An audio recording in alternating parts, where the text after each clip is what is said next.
बाबाराव रामराव सूर्यधर, राहणार कमलानगर हिंगोली.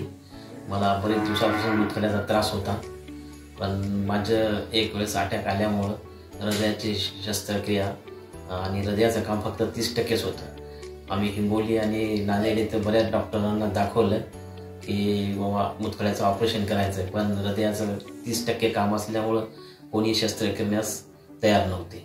मग आम्हाला डॉक्टर आदित्य येळेकर सरांचा पत्ता मिळाला आणि आम्ही इकडं आलो. पण खूप अवघड होते शस्त्रक्रिया, पण सरांनी कोणताही त्रास न होता माझं ऑपरेशन एकदम यशस्वी आणि सक्सेसफुली झालेलं आहे. आता मला याबद्दल काहीही त्रास नाही. धन्यवाद.